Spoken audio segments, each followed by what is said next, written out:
Hello learners, this is Meenu and welcome back to my channel Economic Words. In the previous two parts of this chapter, we have discussed about the factors of production function in short run as well as long run, and the law of variable proportion. So if you haven't seen those parts yet, the link is given in the description box. Please go and check them out first. In this lecture, we will understand law of returns to scale and the reasons behind this law. So without any delay, let's get started. So students, law of returns to scale जो है that is a part of long run production function हम already पढ़ चुके होते हैं. क्या होता है? It's a functional relationship between inputs and output. और हम शॉर्ट रन में भी पढ़ते हैं प्रोडक्शन फंक्शन को एंड लॉन्ग रन में भी पढ़ते हैं. शॉर्ट रन में क्या होता है? शॉर्ट रन में कुछ फैक्टर्स फिक्स्ड होते हैं, कुछ फैक्टर्स वेरिएबल होते हैं, जिसमें हमने क्या पढ़ा था? हमने पढ़ा था लॉ ऑफ वेरिएबल प्रोपोर्शन को, जो क्या शो करता है? Changes in output due to changes in quantity of only one variable input, जो कि क्या था? Labour, keeping the quantities of fixed factors to be fixed. अगर आपको लॉ ऑफ वेरिएबल प्रोपोर्शन को ज़्यादा अच्छे से समझना है, डिटेल में समझना है, तो आप मेरे चैनल पर जाकर part 2 of chapter production and cost देख सकते हैं. नाउ स्टूडेंट्स, जब हमने फर्स्ट पार्ट में लॉन्ग रन के बारे में बात की थी, तो हमने क्या पढ़ा था कि लॉन्ग रन में क्या होता है? Output can be increased by changing all the inputs simultaneously. मतलब कि आप सारे इनपुट्स को जो है चेंज कर सकते हैं. मीन्स लॉन्ग रन में कोई भी फैक्टर क्या है? फिक्स्ड नहीं होता है. सारे के सारे फैक्टर्स क्या होते हैं? वेरिएबल होते हैं. मीन्स एक फर्म अपने सभी फैक्टर इनपुट्स को इंक्रीज कर सकती है, डिक्रीज कर सकती है if it want to increase और decrease its level of output. चाहे हम बात करें लेबर की, चाहे हम बात करें लैंड की, चाहे हम बात करें इक्विपमेंट्स की, मशीन्स की, रॉ मटेरियल्स की, पावर की, टेक्नोलॉजी की, हर चीज़ लॉन्ग रन में जो है चेंज की जा सकती है एज पर द रिक्वायरमेंट्स. तो लॉन्ग रन प्रोडक्शन फंक्शन को हम पढ़ते हैं law of returns to scale की हेल्प से. So law of returns to scale क्या होता है या हमें क्या बताता है? It refers to the changes in the level of output when all the factor inputs are changed simultaneously. मतलब कि आप एक साथ सारे फैक्टर्स को चेंज कर सकते हैं in the same proportion during long run. Means जब एक फर्म अपने सारे फैक्टर इनपुट्स को, चाहे land, labour, capital, machines, raw materials, technology की बात करें हम, उन सभी को चेंज कर सकती है एक साथ. किसमें? सेम प्रोपोर्शन में.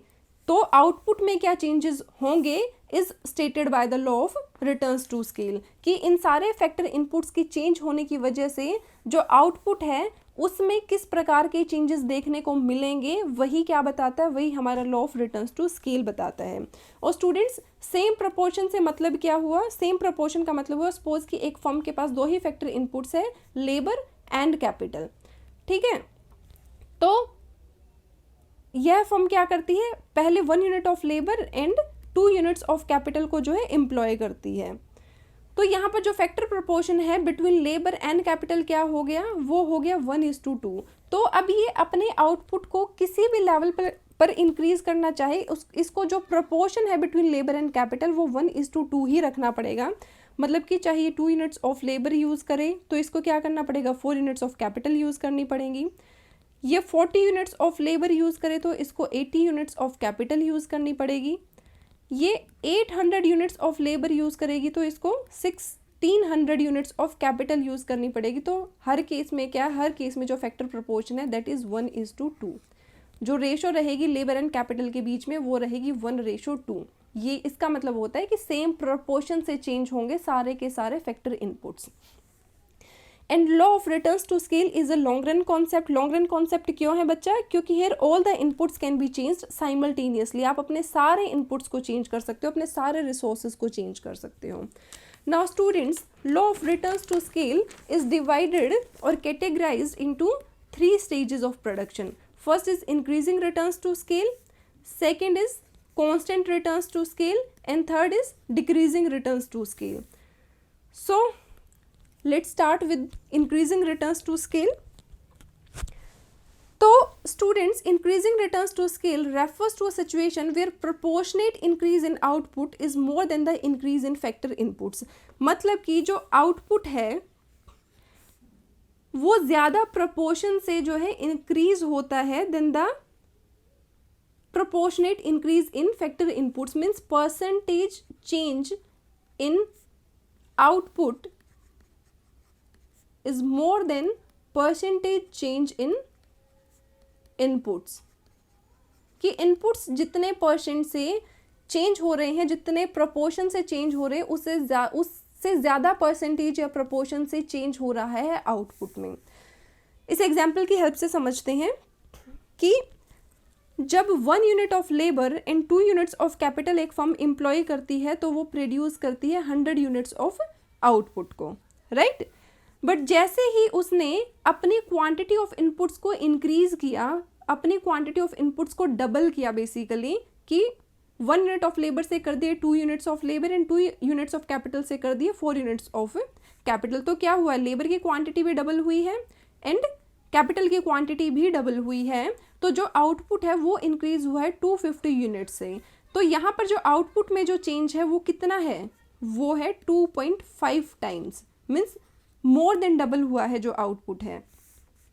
फर्दर अगर यह अपने फैक्टर इनपुट्स को डबल करती है, लेबर को करती है 2 से 4 एंड कैपिटल को करती है 4 से जो है 8, तो जो हमारा आउटपुट है वो क्या हुआ है, वो फिर से जो है मोर देन डबल हुआ है, डबल से ज़्यादा अमाउंट से इंक्रीज हुआ है। एंड सी स्टूडेंट्स, यहाँ पर फैक्टर प्रोपोर्शन क्या था, फैक्टर प्रोपोर्शन था फर्स्ट केस में 1:2, सेकेंड केस में भी जो फैक्टर प्रोपोर्शन है 2 units of labour and 4 units of capital है, तो प्रोपोर्शन क्या है, दैट इज 1:2। तो फैक्टर प्रोपोर्शन जो रहेगा वो हर केस में, चाहे 100 यूनिट्स प्रोड्यूस करे, चाहे 600 यूनिट्स प्रोड्यूस करे, चाहे 1200 यूनिट्स प्रोड्यूस करे, जो फैक्टर प्रोपोर्शन होगा बिटवीन लेबर एंड कैपिटल वो सेम रहेगा, वो कितना रहेगा, 1:2 रहेगा हर लेवल ऑफ आउटपुट पर।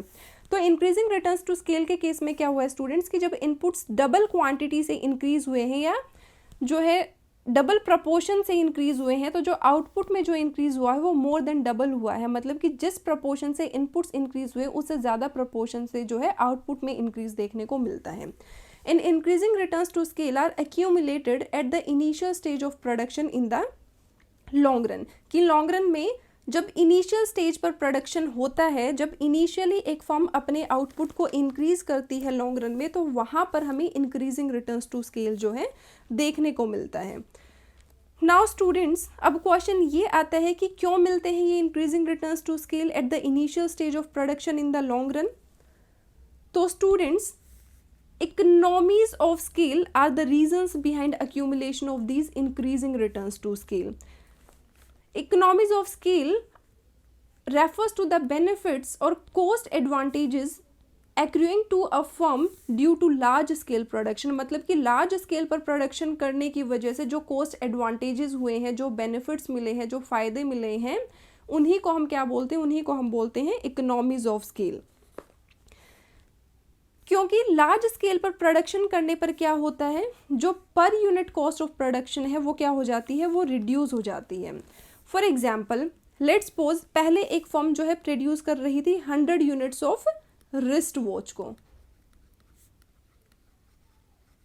रिस्ट वॉच का जो है क्या करती है, ये रिस्ट वॉच की मैन्युफैक्चरिंग करती है, पहले बना रही थी 100 यूनिट्स। तो इस केस में जो पर यूनिट कॉस्ट थी, मीन्स कि एक घड़ी को बनाने की जो लागत थी, जो खर्चा था, वो लेट्स सपोज कि वो था 100 रुपीज़। तो यह कॉन्सेप्ट जो है, इकोनॉमीज ऑफ स्केल का जो कॉन्सेप्ट है, वह क्या बोलता है कि यदि यह फर्म जो है 100 यूनिट्स की जगह बनाए 1000 यूनिट्स ऑफ रिस्ट वॉच, तो जो पर यूनिट कॉस्ट होगी वो जो है वो रिड्यूस हो जाएगी, वो हो जाएगी 100 रुपीज़ से या तो 95 रुपीज़ होगी, या 90 रुपीज़ होगी, या 85 होगी, मतलब कुछ ना कुछ पहले से जो है पर यूनिट कॉस्ट रिड्यूस होगी अगर ये अपने जो है स्केल ऑफ प्रोडक्शन को इंक्रीज करती है 100 यूनिट से 1000 यूनिट्स या 2000 यूनिट्स। जैसे अपने स्केल ऑफ प्रोडक्शन को इंक्रीज करेगी तो उसकी जो पर यूनिट कॉस्ट होगी इनिशियली वो क्या होगी, वो रिड्यूस हो जाएगी। Now students, economies of scale जो हैं वो इंटरनल इकोनॉमीज़ की फॉर्म में मिलती हैं और दूसरी मिलती है एक्सटर्नल इकोनॉमीज़ की फॉर्म में। इंटरनल इकोनॉमीज़ जो होती हैं वो फर्म स्पेसिफिक होती हैं, या फिर ये क्या होती है, इंटरनली मिलती हैं। Means These are the benefits of large scale of production which are available to a firm due to its own operations, कि जब ये खुद के operations की वजह से जो है कुछ benefits मिलते हैं एक firm को, तो उनको बोला जाता है internal economies। मतलब कि जब एक firm अपने अंदर ही कुछ चेंजेस लाते हैं तो वहाँ से जो बेनिफिट्स आएंगे उसे बोलते हैं इंटरनल इकोनॉमीज़। और ये इंटरनल इकोनॉमीज़ मिलने के पीछे कुछ रीजंस होती है, जिसमें से फर्स्ट है is due to bulk purchases and second is due to increased efficiency, due to increased efficiency of factors of production, कि जैसे जैसे स्केल ऑफ प्रोडक्शन बढ़ता है वैसे वैसे जो फैक्टर्स, जो इनपुट्स, जो रिसोर्सेज एक फर्म जो है हायर करती है, एम्प्लॉय करती हैं, उनकी एफिशिएंसी, उनकी प्रोडक्टिविटी इंक्रीज होती है। इन दोनों को अब हम समझते हैं एक एग्जाम्पल की हेल्प से, कि अभी जो फर्म रिस्ट वॉचेस की मैन्युफैक्चरिंग कर रही है तो उसने ऑब्वियसली कुछ ना कुछ लैंड जो है ज़रूर हायर किया होगा, जिसके लिए वो क्या कर रही है, वो रेंट पे कर रही होगी। तो चाहे वो क्या करे, वो 100 यूनिट्स का प्रोडक्शन करे, चाहे वो करे 1000 यूनिट्स का प्रोडक्शन, उसके लिए वो रेंट तो सेम ही पे करेगी। लेट्स सपोज कि रेंट है इस फैक्ट्री का 15,000 रुपीज़। तो यह कॉमन सी बात है स्टूडेंट्स कि जब वो 100 यूनिट्स ऑफ रिस्ट वॉच जो है मैन्युफैक्चर कर रही थी, बना रही थी, तो जो उसकी पर यूनिट कॉस्ट थी वो क्या थी, वो ज़्यादा थी। बट जैसे ही वो अपने स्केल ऑफ प्रोडक्शन को इंक्रीज़ करेगी फ्रॉम 100 to 1000, तो उसकी जो पर यूनिट कॉस्ट होगी वो क्या हो जाएगी, वो फॉल हो जाएगी। आप यहाँ से देख लीजिए कि जो 100 यूनिट्स जब वो प्रोड्यूस कर रही थी तो रेंट कितना पे कर रही थी, 15,000। तो एक यूनिट को प्रोड्यूस करने की जो फिक्स्ड कॉस्ट है, फिक्स्ड कॉस्ट का मतलब हो गया फिक्स्ड फैक्टर्स ऑफ प्रोडक्शन को परचेज करने पर जो पैसा देना पड़ रहा है वो है उसकी फिक्स्ड कॉस्ट। तो एक यूनिट की जो फिक्स्ड कॉस्ट थी वो कितनी थी, 15,000 डिवाइडेड बाय 100, तो कितनी होगी, यहाँ पर होगी 150 रुपीज़, कि 150 रुपीज़ उसको जो है 100 यूनिट्स जब वो प्रोड्यूस कर रही थी उस टाइम पर एक यूनिट को प्रोड्यूस करने की जो कॉस्ट थी वो कितनी थी, वो थी 150 रुपीज़। अब उसने क्या किया, अपने आउटपुट को इंक्रीज़ कर दिया और बढ़ा दिया 1000 यूनिट्स पर। तो अब जब 1000 यूनिट्स जो है वो प्रोड्यूस कर रही, तो भी वो कितना पे कर रही है, वो 15,000 रुपीज़ ही पे कर रही है। तो इस केस में एक यूनिट को प्रोड्यूस करने की जो कॉस्ट है, जो लागत है, वो कितनी आ जाएगी, वो हो जाएगी 15 रुपीज़। तो जब उसने अपने स्केल ऑफ प्रोडक्शन को इंक्रीज़ किया तो जो उसकी पर यूनिट कॉस्ट थी, एक घड़ी को प्रोड्यूस करने की, एक घड़ी को बनाने की जो लागत थी वो कितनी होगी, 1500 से 15 रुपीज़, उसकी पर यूनिट कॉस्ट जो है रिड्यूस हो गई। दूसरा है स्टूडेंट्स कि पहले जब आपके पास दो ही लोग थे, wait a minute, let me read this.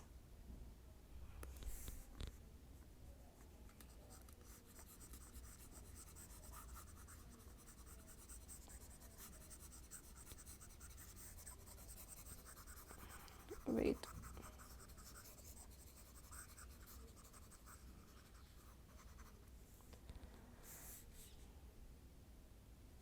Now students,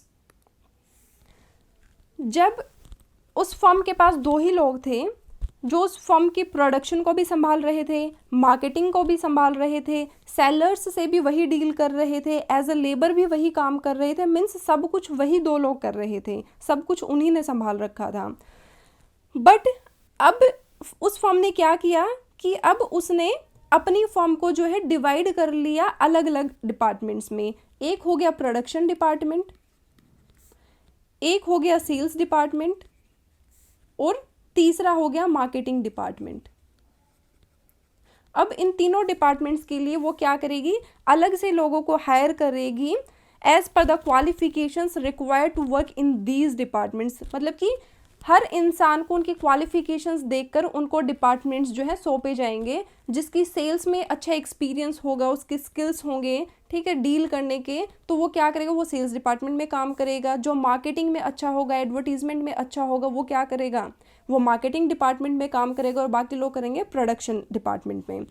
तो अब एक व्यक्ति यदि उसी डिपार्टमेंट में काम करेगा जिसकी उसको नॉलेज है या फिर जिस एरिया में उसकी एक्सपर्टीज़ है, तो जाहिर सी बात है उसकी एफिशिएंसी, उसकी जो है प्रोडक्टिविटी क्या हो जाएगी, इंक्रीज हो जाएगी। बेसिकली यहाँ पर उस फर्म ने क्या किया, उसने जो है डिसेंट्रलाइजेशन कर दिया। हर व्यक्ति को उसकी काबिलियत के हिसाब से डिपार्टमेंट सौंप दिया गया, तो उससे क्या होगा, एफिशिएंसी इंक्रीज होगी, उससे क्या होगा, उसकी प्रोडक्टिविटी इंक्रीज होगी, और जो प्रोडक्शन होगा वो ज़्यादा रेट से इंक्रीज हो पाएगा, ज़्यादा प्रोपोर्शन से इंक्रीज हो पाएगा। And third is when a firm increases its scale of production, then obviously it will need more raw materials, उसको बल्क परचेजेस करने की ज़रूरत पड़ेगी। तो अब ज़्यादा परचेज करेगी तो उसकी बार्गेनिंग पावर बढ़ेगी, और बार्गेनिंग पावर बढ़ेगी तो क्या होगा, उसकी वजह से उसकी जो पर यूनिट कॉस्ट है वो क्या हो जाएगी, वो रिड्यूस हो जाएगी। तो ये तो होती हैं स्टूडेंट्स इंटरनल इकोनॉमीज जो एक फर्म को मिलते हैं उसके खुद के ऑपरेशंस में चेंज करने की वजह से। Second is external economies. Second होता है type of economies is external economies. These are the benefits which are shared by all the firms of an industry. इसको हम समझ सकते हैं कि सपोज करते हैं कि आपकी फैक्ट्री जहाँ पर पहले थी या फिर जहाँ पर है वहाँ पर पहले जो है रोड अच्छी नहीं थी, मतलब वो टूटी हुई थी, तो आपको सामान या रॉ मटेरियल्स लाने ले जाने में क्या होता था, बहुत टाइम लग जाता था, बहुत ज़्यादा टाइम कंज्यूम हो जाता था, बार बार ब्रेक्स लगाने पड़ते थे, बहुत ही कम स्पीड पर गाड़ी चलानी पड़ती थी जिसकी वजह से पेट्रोल ज़्यादा लगता था। तो ओवरऑल जो है जो ट्रांसपोर्टेशन कॉस्ट थी वो क्या थी, वो ज़्यादा थी। पहले transportation cost was high, but अब क्या हुआ, अब गवर्नमेंट ने वहाँ से एक हाईवे निकाल दिया और रोड होगी बहुत अच्छी। तो अब क्या होगा, ट्रांसपोर्टेशन कॉस्ट ऑब्वियसली क्या हो जाएगी, रिड्यूस हो जाएगी। अब आपको कम समय लगेगा एक जगह से दूसरी जगह पर अपने रॉ मटेरियल्स को पहुंचाने में या अपने फाइनल गुड्स को जो है पहुंचाने में। अब आपको ब्रेक्स कम लगाने पड़ेंगे, पेट्रोल की कॉस्ट रिड्यूस हो जाएगी। और दूसरा, अब वहाँ पर एक अच्छा इंफ्रास्ट्रक्चर डेवलप होने की वजह से कि वहाँ पर रोड अच्छा आ गया है, हाईवे आ गया है, तो अब आपकी फैक्ट्री जहाँ पर है उसी के आसपास के एरिया में और फैक्ट्रीज भी जो है सेटअप होना स्टार्ट हो जाएंगी, जिसकी वजह से आपको रॉ मटेरियल्स परचेज करने में जो है आसानी हो जाएगी। लेबर अब वहाँ पर ज़्यादा आएगी काम करने के लिए, तो लेबर की जो वेजेस है वो भी हो सकता है कि कंपटीशन बढ़ने की वजह से जो है कम हो जाए, जिसकी वजह से इंफ्रास्ट्रक्चर डेवलप होगा आसपास में। तो इस तरीके से जो एक्सटर्नल बेनिफिट्स मिलेंगे, मीन्स आपने अपनी फर्म के अंदर कोई चेंजेस नहीं किए बट एक्सटर्नली होने की वजह से बेनिफिट्स मिल रहे हैं। So these are called external economies, और इनकी वजह से भी क्या होता है, पर यूनिट कॉस्ट जो है रिड्यूस हो जाती है। बट आपने विद इन योर फर्म कुछ नहीं किया है, गवर्नमेंट के कुछ करने की वजह से या फिर इंडस्ट्री में जो जिस इंडस्ट्री में आप काम करें, आपकी फर्म जिस इंडस्ट्री के अंडर आती है उसमें कुछ चेंजेस हुए हैं, उसकी वजह से आपकी जो per unit cost of production है वो रिड्यूस हो गई हैं, उसकी वजह से जो बेनिफिट्स मिले हैं उनको हम बोलते हैं external economies, right. Now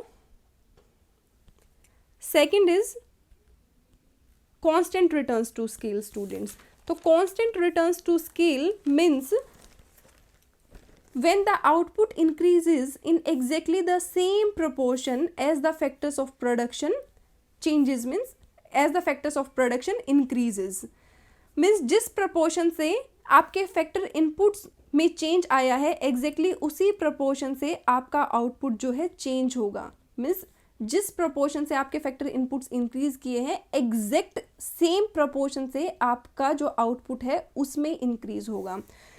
for example, मतलब अगर आपने अपने इनपुट्स को डबल किया है तो आपका आउटपुट भी डबल होगा, अगर आपने अपने इनपुट्स को ट्रिपल किया है तो आपका आउटपुट भी क्या होगा, ट्रिपल होगा। फॉर एग्जाम्पल, पहले जो ये फर्म है वो यूज़ कर रही थी 4 units of labour and 8 units of capital, जो प्रोड्यूस कर रहे थे 600 यूनिट्स ऑफ आउटपुट को। बट इसने क्या किया, इसने अपने फैक्टर इनपुट्स को जो है डबल कर दिया है, 8 units of labour and 16 units of capital कर दिया। अब जो आउटपुट है वो क्या हो रहा है, 1200 यूनिट्स जो है प्रोड्यूस की जा रही है, मतलब कि पहले आउटपुट 1600 था, अब हो गया है 1200। तो अब आउटपुट कितना हो गया है, डबल से इंक्रीज हुआ है। जो आपके फैक्टर इनपुट्स हैं वो डबल से इंक्रीज हुए, तो आपका जो आउटपुट है वो भी डबल से इंक्रीज हुआ है, वो भी डबल हो गया है पहले से। फर्दर आपने क्या किया, अपने फैक्टर इनपुट्स को फिर से डबल कर दिया, 8 यूनिट्स ऑफ लेबर से कर दिया 16 units of labour and 16 units of capital से कर दिया 32 यूनिट्स ऑफ कैपिटल। तो जो आउटपुट है वो भी क्या हो गया है, वो फर्दर जो है डबल हो गया है, 2 टाइम्स हो गया है, from 1200 units to 2400 units, right. तो कांस्टेंट रिटर्न्स टू स्केल में स्टूडेंट्स क्या होता है कि जिस प्रपोर्शन से आपके इनपुट्स हैं वो इंक्रीज होते हैं, उसी प्रपोर्शन से आपका आउटपुट भी इंक्रीज होता है, उसी प्रपोर्शन से आपके आउटपुट में जो है इंक्रीज देखने को मिलता है। तो स्टूडेंट्स रीजंस क्या है कांस्टेंट रिटर्न्स टू स्केल की? इकोनॉमीज ऑफ स्केल जो है वो क्या हो गई हैं, वो डिस इकोनॉमीज ऑफ स्केल के जो है बराबर हो गई है। मतलब कि अभी तक जो बेनिफिट्स मिल रहे थे इकोनॉमीज ऑफ स्केल की फॉर्म में वो क्या हो गए हैं, these are offset by the diseconomies of scale. अब डिस इकोनॉमीज ऑफ स्केल क्या होती है, आप पूछोगे कि मैम अभी डिस इकोनॉमीज ऑफ स्केल क्या है? तो students diseconomies of scale are the cost disadvantages which accrue when a firm has grown so large, कि अब एक फर्म इतनी बड़ी हो गई, इसका साइज जो है इतना बड़ा हो गया, इतना ज़्यादा हो गया that it becomes very difficult to manage it, कि अब ये चीज़ों को संभाल नहीं पा रही है। मतलब कि इसने रॉ मटेरियल्स को, वर्कर्स को, मशीन्स को इतनी ज़्यादा क्वांटिटी में हायर कर लिया है that it has become difficult for it to use all its resources, all its factor inputs efficiently, जिसकी वजह से जो benefits थे वो क्या हो गए हैं, वो losses में जो है तब्दील हो गए हैं, लॉसेस के फॉर्म में जो है वो चले गए हैं। Means constant returns to scale जो है वह स्टेज ऑफ प्रोडक्शन है जहां पर economies of scale are counterbalanced by diseconomies of scale. Means अभी तक स्केल ऑफ प्रोडक्शन को जैसे जैसे बढ़ा रहे थे, जैसे जैसे सभी फैक्टर इनपुट्स की क्वांटिटीज़ को इंक्रीज किया जा रहा था सेम प्रपोर्शन में, वैसे वैसे एडवांटेजेस जो है मिल रहे थे, जो हमने पढ़ा था इंक्रीजिंग रिटर्न्स टू स्केल, जो कि क्या है first stage of production in the long run. But अब क्या हुआ है, अब डिसएडवांटेजेस जो हैं डिस इकोनॉमीज की फॉर्म में जो है अपीयर होना स्टार्ट हो गए हैं और उन्होंने काउंटर बैलेंस कर दिया है इकोनॉमीज ऑफ स्केल को। अभी तक डिस इकोनॉमीज जो है ज़्यादा नहीं हुई है इकोनॉमीज से, अभी तक ये दोनों इक्वल है, एक दूसरे के बराबर पहुंच गई हैं। मतलब कि जो फ़ायदे थे वो किसके इक्वल हो गए हैं, वो स्केल ऑफ प्रोडक्शन को इंक्रीज करने के जो है नुकसान के बराबर हो गए हैं। तो कांस्टेंट रिटर्न्स टू स्केल जो है होने के पीछे जो रीजंस है वो क्या है, that economies of scale becomes equal to diseconomies of scale, means economies diseconomies of scale has started appearing, जैसे जैसे स्केल ऑफ प्रोडक्शन को जो है इंक्रीज हो रहा है। और डिस इकोनॉमीज की वजह से क्या होती है, जो पर यूनिट कॉस्ट है, per unit cost of production जो है वो इंक्रीज हो जाती है। तो रीजन आपको समझ में आ गया कि डिस इकोनॉमीज ने क्या किया है, काउंटर बैलेंस कर दिया है इकोनॉमीज ऑफ स्केल को। तो अब स्टूडेंट्स क्या होगा, अब हमें ये पता लग गया कि जैसे जैसे स्केल ऑफ प्रोडक्शन को इंक्रीज़ किया जा रहा है, मीन्स अपने फैक्टर इनपुट्स की क्वांटिटीज़ को इंक्रीज़ किया जा रहा है, वैसे वैसे फैक्टर्स की एफिशिएंसी जो है that has started falling with the increase in the scale of production. और अगर फर्दर स्केल ऑफ प्रोडक्शन को इंक्रीज किया जाएगा, मतलब कि फैक्टर इनपुट्स को और ज़्यादा क्वांटिटी में हायर किया जाएगा, परचेज़ किया जाएगा, तो क्या होगा, उनकी एफिशिएंसी, उनकी प्रोडक्टिविटी जो है फर्दर फॉल होगी और फर्म को क्या मिलेंगे, फर्म को मिलेंगे डिक्रीजिंग रिटर्न्स टू स्केल और डिमिनिशिंग रिटर्न्स टू स्केल। अब डिमिनिशिंग रिटर्न्स टू स्केल क्या होते हैं, डिमिनिशिंग रिटर्न्स वह सिचुएशन होती है when proportionate increase in output is less than the increase in factor inputs, कि अब जो आउटपुट है वो फैक्टर इनपुट्स से कम प्रपोर्शन से इंक्रीज हो रहा है। मतलब कि अगर फैक्टर्स डबल हो रहे हैं तो आउटपुट में इनकी वजह से जो इंक्रीज देखने को मिलेगा वो क्या होगा, वो लेस देन डबल होगा। मतलब कि अगर फैक्टर्स को हम डबल कर रहे हैं, इनके क्वांटिटी को जो है हम डबल कर रहे हैं, तो आउटपुट की क्वांटिटी डबल नहीं होगी, डबल से कम होगी। फॉर एग्जाम्पल यहाँ पर 16 units of labour and 32 units of capital जो है क्या करे, प्रोड्यूस कर पा रहे हैं 2400 यूनिट्स ऑफ आउटपुट। तो जैसे ही इनपुट्स की क्वांटिटी को क्या किया, डबल किया, 2 टाइम्स किया, 16 लेबर से कर दिया 32 लेबर्स को, एंड 32 कैपिटल से कर दिया 64 कैपिटल्स को, फैक्टर प्रोपोर्शन वही है 1:2, ये प्रोड्यूस कर पा रही हैं 4200 यूनिट्स को। मतलब कि यहाँ पर देखो अगर 2400 से डबल होते तो कितना होता, 4800, लेकिन यहाँ पर कितना हुआ है, यहाँ पर हुआ है 4200 यूनिट्स। मतलब कि इनपुट्स को डबल करने पर आउटपुट डबल नहीं हुआ, क्या हुआ है, लेस देन डबल हुआ है, लेस देन 2 टाइम्स हुआ है।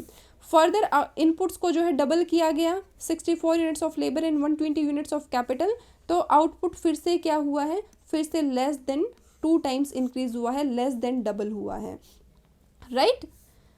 तो students diminishing returns to scale क्या हो गए, it refers to a situation when proportionate increase in output क्या है, लेस देन है the increase in factor inputs. मतलब कि फैक्टर इनपुट्स में जितने प्रोपोर्शन से इंक्रीज हो रहा है उससे कम प्रोपोर्शन से इंक्रीज देखने को मिल रहा है आउटपुट में। मतलब कि अगर फैक्टर्स को डबल किया तो आउटपुट डबल से कम इंक्रीज होगा, फैक्टर्स को ट्रिपल किया तो आउटपुट जो है ट्रिपल से कम इंक्रीज होगा। नाउ अब इसके पीछे भी कुछ रीजंस है स्टूडेंट्स की डिमिनिशिंग रिटर्न्स क्यों मिल रहे हैं, क्यों ऐसा हो रहा है कि अब इनपुट्स को डबल कर रहे हैं तो आउटपुट डबल नहीं हो रहा है। अभी तक तो क्या था कि इनपुट्स को डबल किया तो आउटपुट डबल से भी ज़्यादा से इंक्रीज हो रहा था फर्स्ट स्टेज में, फिर आउटपुट्स को डबल किया तो सेकेंड स्टेज में जहाँ पर कॉन्स्टेंट रिटर्न्स टू स्केल मिल रहे थे तो आउटपुट एटलीस्ट डबल से तो इंक्रीज हो रहा था। बट अभी थर्ड स्टेज में क्या हुआ है जो कि है डिमिनिशिंग रिटर्न्स की, अगर आउटपुट को आप इनपुट्स को अगर आप डबल कर रहे हैं तो आउटपुट लेस देन डबल हो रहा है। तो उसके पीछे जो रीज़न है स्टूडेंट्स वो है डिसइकोनॉमीज ऑफ स्केल। यहाँ पर क्या हुआ है कि जो डिसइकोनॉमीज है मतलब कि जो कॉस्ट डिसएडवांटेजेस है जिसकी वजह से क्या होता है per unit cost of production increase हो जाती है।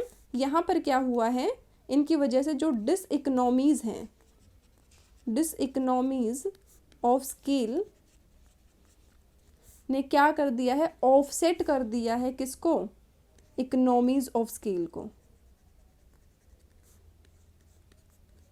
मतलब कि अब वो स्टेज आ गई है कि अगर स्केल ऑफ प्रोडक्शन को इंक्रीज किया जाएगा तो जो डिसएडवांटेजेस हैं वो एडवांटेजेस से ज़्यादा हो जाएंगे। और इसके पीछे की रीजंस क्या है स्टूडेंट्स, इसके पीछे की रीजंस है poor communication, lack of motivation and poor coordination. देखो इसको हम ऐसे समझते हैं कि सपोज करते हैं कि आपकी फॉर्म में पहले जो है सिर्फ 20 यूनिट्स ऑफ लेबर जो है काम कर रहे थे, मतलब 20 ही वर्कर थे जो काम कर रहे थे। तो जब फॉर्म का साइज छोटा था तो आप अच्छे से उन तक अपना मैसेज कन्वे कर सकते थे, अच्छे से आप उनको समझा सकते थे क्या प्रोड्यूस करना है, कैसे करना है, किस टेक्निक का यूज़ करना है, किस रॉ मटेरियल का यूज़ करना है, कितने क्वांटिटी में यूज़ करना है। मतलब कि आप पर्सनली जाकर सब कुछ अच्छे से डील कर सकते थे। अब क्या हुआ, अब फॉर्म का साइज़ बढ़ गया है और जो लेबर की क्वान्टिटी है, जो वर्कर्स हैं वो हो गए हैं 20 से 2000। अब क्या आपके लिए पॉसिबल है कि आप हर किसी को पर्सनली अपना जो है मैसेज कन्वे कर सके, पर्सनली जाकर हर एक लेबर को बता सके क्या करना है, कैसे करना है, कितना यूज़ करना है, राइट। अब क्या करेंगे आप, मैनेजर्स को हायर करेंगे to convey your message to the workers. Means अब पर्सनली जाकर सभी से बात करना पॉसिबल नहीं है। मीन्स यहाँ पर क्या आ गया है, कम्युनिकेशन गैप आ गया है स्टूडेंट्स, जिसकी वजह से क्या होगा, वर्कर्स तक जो चीज़ आप पहुंचाना चाहते हैं हो सकता है कि मैनेजर्स उस चीज़ को वैसे ना पहुंचाए, या फिर मैनेजर्स का डील करने का तरीका अलग हो और आपका डील करने का तरीका अलग है, जिसकी वजह से क्या होगा, पुअर कम्युनिकेशन होगी। या फिर हो सकता है कि मैनेजर्स भी हर एक लेबर से, हर एक वर्कर से बात ना कर पाए, जिससे कि क्या होगा, कम्युनिकेशन गैप होगा। और कम्युनिकेशन गैप होगा तो उनकी प्रोडक्टिविटी रिड्यूस होगी, और प्रोडक्टिविटी रिड्यूस होने का सीधा सीधा असर किस पर होगा, उसका सीधा सीधा असर होगा आउटपुट पर। आउटपुट क्या होगा, अब कम प्रोड्यूस किया जाएगा। Second is lack of motivation. अब स्टूडेंट्स जब कम्युनिकेशन ही अच्छे से नहीं हो पा रही हैं, उन तक मैसेज ही अच्छे से नहीं पहुंच पा रहा है, या फिर हो सकता है कि मैसेज पहुंचा ही नहीं है, तो क्या होगा, मोटिवेशन कहाँ से आएगी। अब जब मोटिवेशन नहीं है तो उनकी एफिशिएंसी पे असर होगा, उनकी एफिशिएंसी कम है तो आउटपुट फर्दर रिड्यूस होगा। Third is poor coordination. Poor coordination का मतलब है कि अब फैक्ट्री में, आपकी फर्म में जो फैक्टर्स ऑफ प्रोडक्शन है वो इतने ज़्यादा हो गए हैं कि जो उनका कोऑर्डिनेशन है वो बिगड़ गया है, कि आपने इतने ज़्यादा लेबर्स को हायर कर लिया है कि वो एक दूसरे को डिस्टर्ब करना स्टार्ट कर दिया उन्होंने, या फिर आपने रॉ मटेरियल्स को इतना ज़्यादा परचेज कर लिया है कि वो सारे बिखरे हुए पड़े हैं इधर उधर हर जगह। तो यहाँ पर क्या होगा, पुअर कोऑर्डिनेशन होगा, क्योंकि कम्युनिकेशन ही नहीं है, मोटिवेशन ही नहीं है, तो कोऑर्डिनेशन ऑटोमेटिकली पुअर हो जाएगा। और इन तीनों चीज़ों की वजह से क्या होगी, फैक्टर्स की एफिशिएंसी, उनकी प्रोडक्टिविटी पर सीधा सीधा असर होगा, जिसकी वजह से आउटपुट जो है वो उतने प्रपोर्शन से इंक्रीज नहीं हो पाएगा जितने प्रपोर्शन से आपने इनपुट्स को इंक्रीज कर दिया। मतलब कि उन इनपुट्स की उतनी ज़रूरत नहीं थी जितने आपने हायर कर लिए हैं, जिसकी वजह से आउटपुट जो है फॉल होना स्टार्ट हो गया है। तो डिसइकोनॉमीज ऑफ स्केल की वजह से स्टूडेंट्स क्या होता है, डिसइकोनॉमीज ऑफ स्केल की वजह से जो कॉस्ट ऑफ प्रोडक्शन है, per unit cost of production है, वो क्या हो जाती है, वो फॉल होना स्टार्ट हो जाती है। नाउ मूविंग फॉरवर्ड, डायग्राम की हेल्प से समझ लेते हैं हम law of returns to scale को। तो स्टूडेंट्स ये है एक्स एक्सिस, ये है वाई एक्सिस। एक्स एक्सिस पर हमने लिया है स्केल ऑफ इनपुट को, मतलब कि क्वांटिटी ऑफ इनपुट्स को, और वाई एक्सिस पर हमने लिया है मार्जिनल प्रोडक्टिव या फिर मार्जिनल प्रोडक्टिविटी ऑफ फैक्टर्स और इनपुट्स। तो स्टूडेंट्स फर्स्ट स्टेज की क्या है, फर्स्ट स्टेज हमने पढ़ी थी किसकी थी, इंक्रीजिंग रिटर्न्स थ्रू स्केल की। तो इसमें क्या हो रहा था, जैसे जैसे एक फर्म अपने स्केल ऑफ प्रोडक्शन को बढ़ा रही थी, मतलब कि जैसे जैसे वो अपने सारे फैक्टर इनपुट्स की क्वांटिटी को इंक्रीज कर रही थी, तो आउटपुट क्या हो रहा था, आउटपुट इंक्रीज हो रहा था by a greater proportion than the increase in inputs, मतलब ज़्यादा प्रोपोर्शन से इंक्रीज हो रहा था इनपुट्स के कंपैरिजन में आउटपुट।